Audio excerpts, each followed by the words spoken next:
நடிகர் விஜயின் ஜனநாயகன் படம் ரிலீஸ் ஆகாமல் முடங்கி கிடக்கும் நிலையில் அப்படத்தின் ரிலீஸ் பற்றிய புதிய தகவல் இணையத்தில் கசிந்துள்ளது.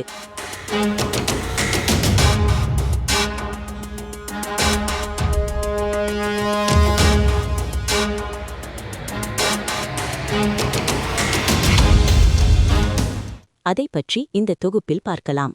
நடிகர் விஜயின் 69வது படம் ஜனநாயகன். இது அவரின் கடைசி படமாகவும் கருதப்படுகிறது.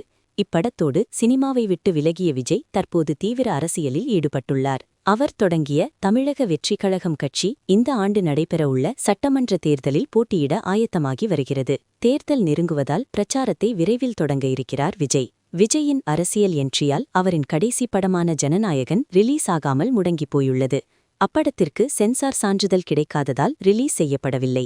ஜனநாயகன் திரைப்படத்தை வினோத் இயக்கியுள்ளார். இப்படத்தில் விஜய்க்கு ஜோடியாக பீஸ்ட் நாயகி பூஜா ஹெக்டே நடித்துள்ளார். இது தவிர மமிதா பைஜு, மதன் கௌரி, பிரியாமணி, கௌதம் மேனன், பிரகாஷ் ராஜ் என மிகப்பெரிய நட்சத்திர பட்டாளமே நடித்துள்ள இப்படம் தெலுங்கில் பாலகிருஷ்ணா நடிப்பில் வெளியாகி பிளாக்பஸ்டர் ஹிட்டான பகவந்த் கேசரி திரைப்படத்தை தழுவி எடுக்கப்பட்டுள்ளது. இப்படத்திற்கு அனிருத் இசையமைத்துள்ளார். ஜனநாயகன் படத்தை கடந்த ஆண்டு தீபாவளிக்கு ரிலீஸ் செய்ய திட்டமிட்டு பின்னர் ரிலீஸ் தேதியை பொங்கல் பண்டிகைக்கு தள்ளி வைத்தனர். இதனால் இந்த ஆண்டு தமிழ் சினிமாவின் முதல் பிளாக்பஸ்டர் ஹிட் படமாக ஜனநாயகன் இருக்கும் என எதிர்பார்க்கப்பட்டது. ஜனவரி 9ஆம் தேதி இப்படத்தை வெளியிட திட்டமிட்டிருந்தனர். ஆனால் கடைசி நேரத்தில் சென்சார் போர்டு இப்படத்திற்கு சான்றிதழ் வழங்க மறுத்ததால் அன்றைய தினம் ரிலீஸ் ஆகவில்லை. பின்னர் நீதிமன்றத்தில் வழக்கு தொடரப்பட்டு அதிலும் படக்குழுவுக்கு சாதகமான தீர்ப்பு வராததால் படத்தின் வெளியீடு மேலும் தாமதமானது. இறுதியாக சென்சார் போர்டுக்கு எதிராக தொடர்ந்த வழக்கை வாபஸ் வாங்கிய படக்குழு மறு தணிக்கை குழுவுக்கு படத்தை அனுப்பியது. மறு தணிக்கை குழுவினர் படத்தை பார்த்துவிட்டனர். ஆனால் இன்னும் சென்சார் சான்றிதழ் வழங்கப்படவில்லை.